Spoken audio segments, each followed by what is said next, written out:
اعوذ باللہ من الشیطان الرجیم بسم اللہ الرحمن الرحیم معزز ناظرین سامعین السلام علیکم۔ ہمارے علماء کرام میں اس بات پر بہت زور دیا جاتا ہے کہ یہ چیز بدعت ہوگی، یہ چیز بدعت ہوگی، وہ بدعت ہوگی۔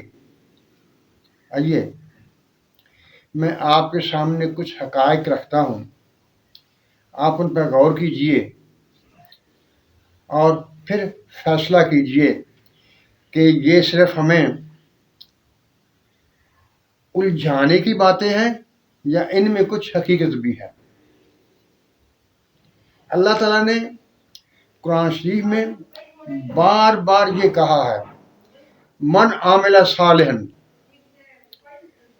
من ذکر او انثی، من عامل صالحا، بار بار کہا ہے۔ کافی زیادہ آیات مبارکہ ہیں جن میں اللہ تعالیٰ نے یہی کہا ہے، من عامل صالحا۔ اس میں لفظ صالحا کا استعمال ہوا۔ من عاملہ، جو کوئی عمل کرے نیک۔ اس میں یہ نہیں کہا گیا کہ وہ عمل صحابہ کا ہو، تابعین کا ہو یا کسی اور کا ہو۔ آیت کی روح جو بتاتی ہے، جو میں سمجھا ہوں، وہ یہ ہے کہ جو بھی وہ عمل کرنے والا شخص نیک عمل کرے گا، نیک عمل سے مراد کیا ہوگا؟ نیک عمل سے مراد فلاح انسانیت اور اللہ تعالیٰ کی رضا کے لیے جو عمل کیا جائے گا وہ نیک عمل کہلائے گا۔ یہاں ایک بات یاد رکھنے کی ہے، اگر کوئی شخص یہ کہے کہ اگر کسی شخص نے حضور صلی اللہ علیہ وسلم کا کلمہ پڑھا ہے اور نیک عمل کرتا ہے تو اس کو اجر ملے گا، اگر اس نے حضور صلی اللہ علیہ وسلم کا کلمہ نہیں پڑھا اس کو اجر نہیں ملا۔ لیکن اللہ تعالیٰ اس کے بارے میں کہتا ہے کہ جو بھی عمل کرے گا اس کو اس کا اجر ملے گا۔ لیکن کیسے؟ جو مومن ہوں گے، جو کلمہ پڑھا ہوا ہوگا جنہوں نے، ان کو دنیا میں بھی فائدہ ہوگا اور آخرت میں فائدہ ہوگا، اور جن لوگوں نے حضور اکرم صلی اللہ علیہ وسلم کا کلمہ نہیں پڑھا ہوگا، آخرت پر ایمان نہیں لائے ہوں گے، تو ان کا نیک عمل انہیں دنیا میں فائدہ دے گا، کیونکہ اللہ تعالیٰ کی ذات عادل ہے۔ اس نے یہ حکم فرما دیا، جو کوئی بھی نیک عمل کرے گا، چاہے وہ مرد ہو یا عورت ہو، اس کا اسے بدلہ دیا جائے گا۔ اب آخرت کا سوال، آخرت کا جو ثواب ہے وہ تو ہوگا مومن کے لیے، جو اللہ تعالیٰ پر ایمان رکھے گا، حضور اکرم صلی اللہ علیہ وسلم محمد کا اقرار کرے گا، وہ آخرت کے عمل اجر کا حقدار ہوگا۔ یہ باتیں یہاں نہیں کرنی، صرف یہ بات دیکھنی ہے کہ اس کام کا صالح ہونا ضروری ہے۔ صالح کے لیے ضروری ہے کہ وہ فلاح انسانیت کا کام ہو۔ بات میری سمجھ میں آ رہی؟ یعنی صالح وہ عمل ہوگا جو فلاح انسانیت کا ہوگا اور اللہ تعالیٰ کی توحید کا اقرار ہوگا اور اس کے نبی پر ایمان ہوگا، تو اس کو دونوں جہان کے فوائد ملیں گے۔ اگر وہ فلاح انسانیت کا کام کرے گا لیکن حضور اکرم صلی اللہ علیہ وسلم پر یا اللہ تعالیٰ کو نہ مانتا ہوگا تو اس کو دنیا میں اس کا فائدہ ضرور ملے گا۔ اب آئیے یہ دیکھتے ہیں، کیا حضور اکرم صلی اللہ علیہ وسلم نے اس بارے میں کوئی اعلان فرمایا ہوا ہے؟ حضور اکرم صلی اللہ علیہ وسلم نے کے بارے میں ایک حدیث مبارکہ مسلم شریف میں 6800 نمبر پر موجود ہے، یعنی 6800 اس کا نمبر ہے، وہ حدیث مبارکہ موجود ہے۔ اس میں بھی حضور اکرم صلی اللہ علیہ وسلم نے یہی ارشاد فرمایا، من سن فی الاسلام حسنہ، جس نے اسلام میں اچھا کام جاری کیا۔ یہاں بھی وہی بات، اگر کوئی شخص یہ کہے کہ اس کی سند ہونی چاہیے حضور صلی اللہ علیہ وسلم سے کیا ہو، صحابہ کرام نے کیا ہو، جبکہ اس جملے کی ترتیب یہ بتا رہی ہے من سن فی الاسلام میں، یعنی وہ پہلے سے عمل موجود نہیں ہوگا، وہ نیا عمل جاری کرے گا، نیا عمل ہوگا تو اس کو اس کا ثواب ملے گا، اور اس پر عمل کرنے والوں کا بھی جب وہ کریں گے تو اس کو پورا ثواب ملے گا۔ یہ اس بات کو ظاہر کرتا ہے کہ اس نے وہ کام شروع کیا، نئے سرے سے شروع کیا۔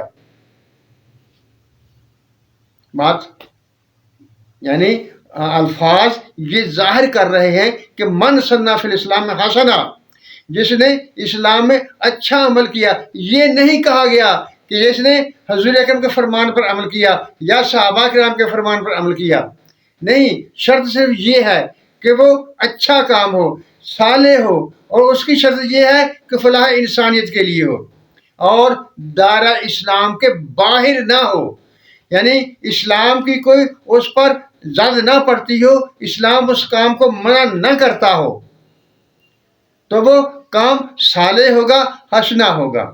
اب آئیے یہ دیکھیے کہ علماء کرام نے وہ کون سا طریقہ، جو کون سے ارکان بتائے ہیں جو کسی کام کے لیے ضروری ہے، اس کام کے صالح ہونے کے لیے ضروری ہے۔ پہلی بات، اس کا ثبوت قرآن شریف سے ملتا ہو، اس کی اصل قرآن شریف میں ملتی ہو۔ دوسرا، احادیث مبارکہ سے ملے۔ تیسرا، قیاس، اجماع۔ اگر یہ سارے ہیں تو یہ سارے مدارج کس لیے ہیں؟ اسی لیے ہیں، اگر کوئی کام، نیا کام آئے گا جو فلاح انسانیت کے لیے کیا جائے گا تو اس کو دیکھا جائے گا کہ وہ اسلام کے دائرے سے باہر تو نہیں جا رہا۔ اگر وہ اسلام کے دائرے سے باہر جائے گا، کہیں سے اسلام کی اس پر زد پڑے گی، کہیں اسلام نے اس کے بارے میں روکا گیا ہوگا، تو وہ کام صالح نہیں ہوگا۔ اب دیکھیے، تراویح جیسے علماء کرام ہمیں بتاتے ہیں، حضور میں ثابت نہیں ہے، صحابہ نے شروع کی، یعنی حضرت عمر فاروق نے شروع کی۔ حضرت عمر فاروق کو کیا حق تھا اگر یہی بات کی جائے، بدعت والی بات کی جائے، کہ وہ حضور اکرم صلی اللہ علیہ وسلم نے جو کام نہیں کیا وہ شروع کر دے؟ یعنی جو حدیث مبارکہ پیش کی جاتی ہے کہ حضور اکرم صلی اللہ علیہ وسلم نے ارشاد فرمایا ہے کہ جو کام ہم نے نہیں کیا وہ مردود ہے، تو صحابہ کرام کو کس نے حق دیا کہ وہ کام نبی کریم صلی اللہ علیہ وسلم نہیں کیا تو صحابہ کرام کریں گے؟ اسی طرح دیکھیے، یہ جو مدارس آج کل جو طریقہ کار ہے جو چل رہا ہے، کیا حضور اکرم صلی اللہ علیہ وسلم نے ایسے مدارس بنائے تھے؟ اب تعویلات دیں گے، یہ یوں ہو گیا، یوں ہو گیا، اس طرح سے، مطلب اس کی بجائے اگر سیدھا سادہ یہ تسلیم کر لیا جائے کہ اگر اس پر اسلام کی اجازت نہیں پڑتی تو وہ عمل ٹھیک ہے۔ قرآن خود کرتا ہے وَاذْكُرْ بِأَيَّامِ اللَّهِ، اللہ کے ایام کو یاد کرو، ان کا ذکر کرو۔ اور اللہ تعالیٰ کے ایام کون سے؟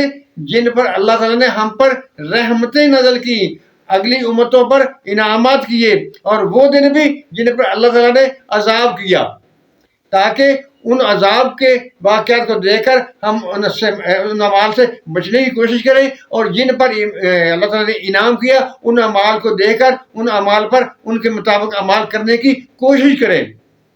معزز ناظرین سامعین، فرقوں کی بات نہیں، جو بات قرآن کرتا ہے، قرآن نے عمل کے لیے صرف صالح کی شرط لگائی ہے۔ صالح کی شرط کا مطلب یہ ہے کہ جو فلاح انسانیت کے لیے ہو، اور یہ قرآن بھی تا قیامت ہے، تا قیامت تک جتنے مسئلے پیدا ہوں گے ان کا حل ہمیں قرآن دے گا۔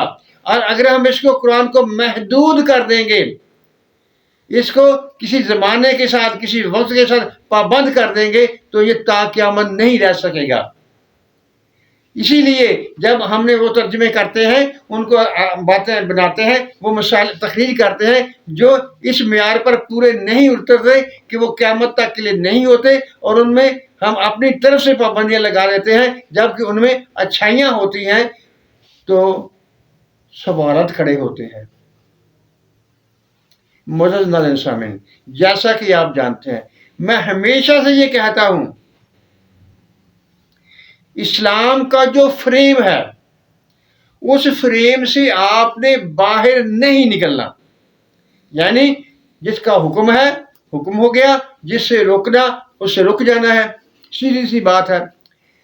اگر کوئی ایسا کام جس پر کوئی زد نہیں پڑتی، جس سے نہیں روکا گیا اور وہ فلاح انسانیت کے لیے ہے، تو اس کے کرنے میں کوئی حرج نہیں، وہ صالح امر ہوگا اور اس پر انشاءاللہ تعالی اللہ تعالیٰ جزا دے گا، اچھا اللہ انعام و اکرام دے گا۔ صرف بدعت کا نام لے کر اس کو بند نہیں کر دینا، اس پر اعتراضات نہیں کر دینا۔ کسی بھی کام پر اعتراض کرنے کے لیے ہمیں یہ ثابت کرنا پڑے گا کہ وہ انسانیت کی فلاح کے لیے نہیں ہے، انسان کی فلاحیت کے خلاف ہے۔ اگر وہ فلاح انسان کے خلاف ہوگا تو وہ جائز نہیں ہوگا۔ معزز ناظرین سامعین، آج سوشل میڈیا نے ایسا طوفان برپا کیا ہوا ہے کہ کچھ سمجھ نہیں آتی صحیح کیا ہے، غلط کیا ہے۔ اس دور میں ہمیں قرآن سے چمٹنا ہوگا۔ اگر ہم قرآن سے چمٹیں گے، قرآن کی طرف رجوع رکھیں گے، تو انشاءاللہ تعالی ہم اپنے ایمان پر قائم رہیں گے۔